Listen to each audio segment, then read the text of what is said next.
Hello दोस्तों, आइए सुनते हैं आज की कहानी।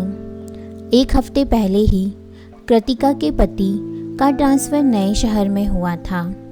ऑफिस के करीब ही किराए का मकान लेकर दोनों रहने लगे थे। एक शाम को बाज़ार से वापस लौटने पर मकान के गेट पर बैठे मकान के बूढ़े चौकीदार रामदास ने कृतिका से कहा कि मैडम, आज शाम को मेरे लिए भी 2 रोटियां बना दीजिएगा। सुनकर कृतिका ने मुस्कुराते हुए कहा कि ठीक है, बना दूंगी। उसी मकान में रहने वाले पड़ोसी किराएदारों से मालूम हुआ कि रामदास पास के ही एक गांव का रहने वाला है, लेकिन कई साल पहले ही अविवाहित रामदास को मृतक दिखाकर उसके भाइयों ने उसकी ज़मीन जायदाद हड़प लिया था और सीधा सच्चा बेबस रामदास गरीबी के कारण अपने हक के लिए लड़ाई भी नहीं कर सका था। इसलिए मजबूरी में शहर के एक बड़े बिजनेसमैन के इस मकान के चौकीदार के साथ फुल टाइम नौकर की हैसियत से काम करके जीवन यापन कर रहा था। रामदास की मजबूरी का फ़ायदा उठाकर उसका मालिक भी 20 रुपये रोजाना और एक टाइम का खाना ही उसे देता था। बेबस बेसहारा बूढ़ा रामदास चुपचाप अपने काम को ईमानदारी से करता रहा था, लेकिन जब सुबह मालिक के घर से आए खाने को ही बचाकर शाम को भी खाना पड़ता तो कभी कभी बासी खाने को देखकर उसका मन खाने के लिए मना कर देता था। ऐसे में उसकी इच्छा होती कि उसे गर्म ताज़ी रोटियां मिल जाए तो पेट भर जाए। रामदास कभी तो संकोच कर जाता, मगर जब दिल नहीं मानता तो मकान में रहने वाले किराएदारों से ही ताज़ा खाना मांगकर खा लिया करता, तो कभी यूं ही पानी पीकर रात भर जागकर रखवाली किया करता था। शाम को जब कृतिका गर्म रोटियों के साथ सब्जी लेकर रामदास को देने गई तो रामदास के चेहरे पर खुशी झलक रही थी। वो भाव विभोर होकर कृतिका को ढेरों आशीर्वाद देने लगा था। कृतिका ने रामदास के बारे में पड़ोसियों से मिली सभी जानकारी बताई तो उसके पति को भी रामदास पर बहुत तरस आया। इसी तरह धीरे धीरे 1 साल बीत गए थे, लेकिन आए दिन कृतिका के मन में रामदास को न्याय दिलाने, उसका हक उसे वापस दिलाकर जिल्लत की ज़िंदगी से दूर खुशहाल जीवन के लिए भावना उमड़ती गुमड़ती रहती थी। एक दिन कृतिका के पति को ऑफिस के काम से दूसरे शहर जाना पड़ा तो कृतिका घर में अकेली ही थी। वो जल्दी से अपना सारा काम निपटा कर अपनी पसंद की किताब खोलकर पढ़ने लगी, लेकिन किताब पढ़ते समय भी थोड़ी थोड़ी देर में कृतिका का ध्यान रामदास की समस्या पर चला जाता था।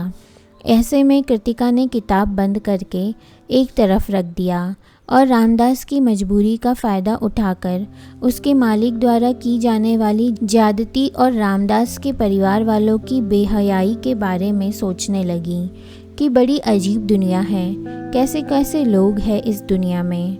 मन ही मन कृतिका बहुत कुछ करने की सोचने लगी, लेकिन उसे ये भी समझ नहीं आ रहा था कि कैसे वो रामदास को न्याय दिला सकेगी।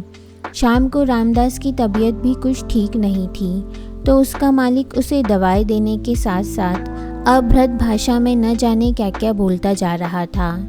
मकान के सभी किराएदारों को रामदास के साथ उसके मालिक का ये बर्ताव पसंद नहीं आता था, लेकिन वो कभी उसका पुरजोर विरोध नहीं कर सके थे। जैसे जैसे रात गहराती चली गई वैसे वैसे सन्नाटा भी गूंजने लगा था और उस सन्नाटे में बीच बीच में रामदास के कराहने की हल्की आवाज़ भी गूंज रही थी। बाकी किराएदारों की तरह कृतिका भी रामदास का हालचाल पूछकर अपने रूम में जाकर दरवाजे को लॉक करके बिस्तर पर लेट गई। थोड़ी देर बाद रामदास के कराहने की आवाज़ भी आना बंद हो गई थी। शायद दवाओं के असर से उसे नींद आ गई थी। कृतिका हल्की नींद में ही थी कि तभी दरवाजे पर किसी ने उसे आवाज़ देकर बुलाया। पूछने पर उसके पति की आवाज़ उत्तर में आई तो कृतिका ने दरवाज़ा खोला। कृतिका के पति के हाथ में एक मोटी फाइल थी, जिसे कृतिका को दिखाते हुए उसके पति ने कहा कि देखो, ये फाइल मैंने रामदास के बारे में पूरी छानबीन करके उसे उसका हक दिलाने का फैसला कर लिया है। पति के हाथों से फाइल लेकर कृतिका ने चौंक कर खुशी से कहा कि हाँ, सही, आपने बहुत अच्छा काम किया है। हमें रामदास को न्याय दिलाना ही होगा। आखिरकार किसी जीवित इंसान को इस तरह कोई मृतक कैसे घोषित कर सकता है।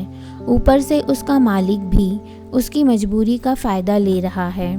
कृतिका यूं ही बिस्तर पर लेटे हुए नींद में बड़बड़ा रही थी और सुबह के सूरज की धूप खिड़की से भीतर आकर कमरे की दीवारों पर फैलती जा रही थी। इतने में मोबाइल बजने लगा था। कृतिका हड़बड़ाहट में नींद में जाकर इधर उधर देखने लगी तो कमरे में उसके सिवा कोई और नहीं था। साथ ही मोबाइल पर बजने वाली ट्यून भी खामोश हो गई थी।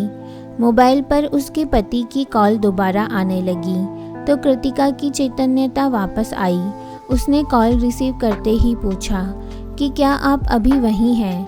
क्या रात में घर वापस नहीं आए थे? आप कोई फ़ाइल मुझे दे रहे थे ना, वो फ़ाइल कहाँ है?